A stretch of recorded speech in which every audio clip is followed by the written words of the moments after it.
Halo, kali ini saya mau share terkait cara membuka rekening PT perorangan ya tanpa akta ya. Biasanya kalau membuat PT itu harusnya ada akta karena di dalam akta tersebut akan ada tanda berdirinya, pembagian saham ya, dan sangat lengkap lah terkait hukumnya juga di situ. Nah, dengan adanya peraturan baru bahwa UMKM bisa membuat PT perorangan ya kita bisa membuatnya via OSS ya. Nanti kalau ada yang pingin ya di YouTube sebenarnya banyak untuk tutorialnya. Tapi kalau mau nanti saya bikinkan videonya yang mudah seperti apa.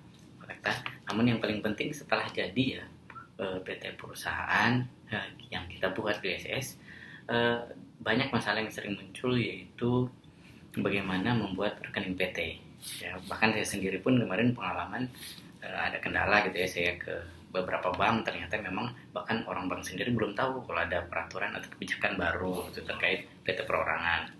Nah, akhirnya saya coba ke salah satu bank BUMN dan kemudian saya coba konsultasi, saya lihatkan berita gitu bahwa di dalam membuat PT perorangan Kementerian Kumham ini menggandeng salah satu bank BUMN, Bank BNI gitu ya, mohon maaf kalau saya sebutkan, untuk pembayaran.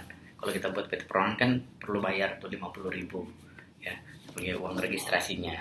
Oke. Nah, sekarang nanti kita bahas nanti itu PT perorangan sekarang bagaimana sih membuat rekening PT-nya.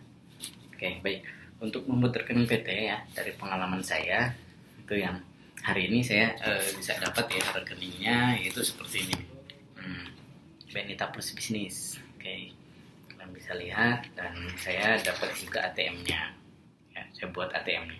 Sebenarnya di dalam buat rekening PT ada dua ya.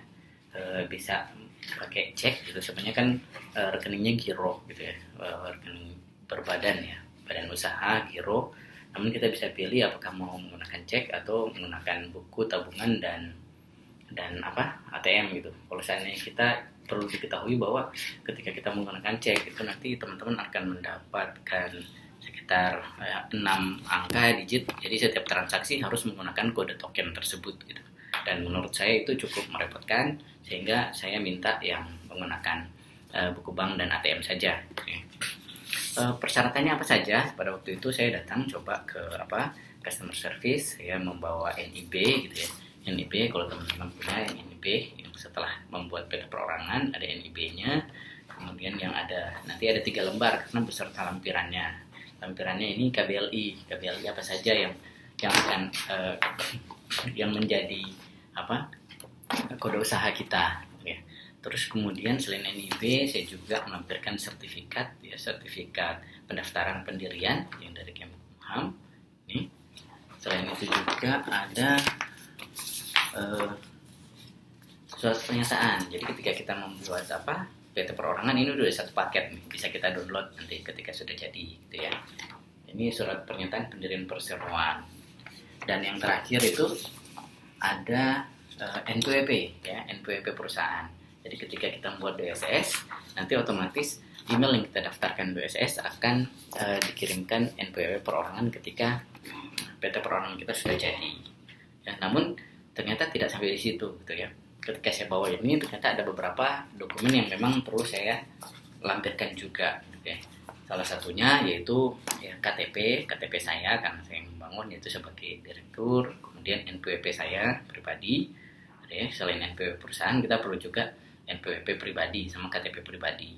Kemudian kemarin itu diminta juga untuk melampirkan surat domisili ya, surat domisili RT RW. Karena memang bedanya PT yang umum dengan PT perorangan. Kalau PT umum kan dulu saya buat via vendor gitu ya. Untuk PT umum gitu itu mengurus izin lokasinya, terus kemudian ada izin usaha ya, terus kemudian kita mencari virtual office gitu ya. Kalau untuk ini ya, untuk PT perorangan ya, karena tidak ada izin lokasi, saya coba bertanya langsung ke OSS gitu, saya WhatsApp gitu, dengan nomor yang di OSS itu katanya tergantung dari lokasi ya, tergantung dari kode KBLI.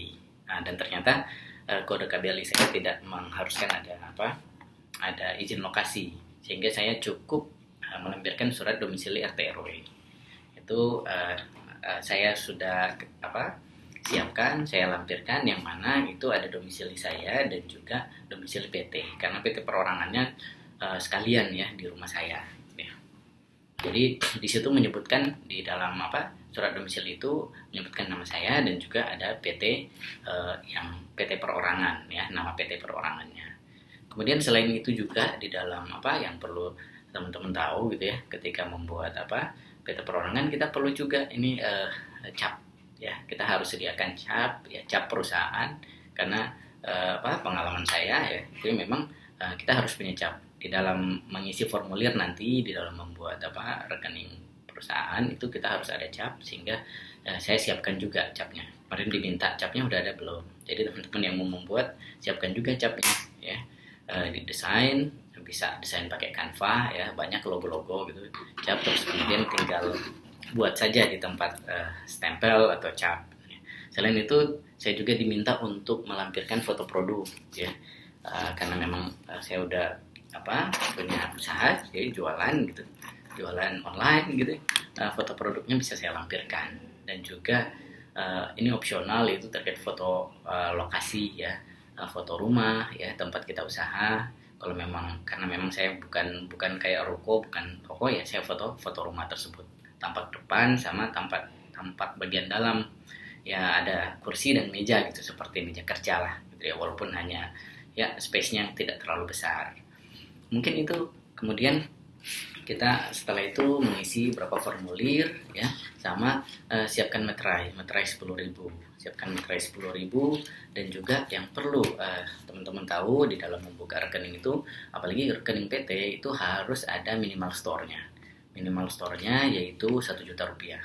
Jadi teman-teman harus menyiapkan uang minimal store, memang aturannya seperti itu, 1 juta rupiah. Jadi ketika ATM-nya sudah jadi, bukunya sudah jadi ya, kita tinggal membayar tadi saya bayar 15.000, dan juga setoran awal 1 juta.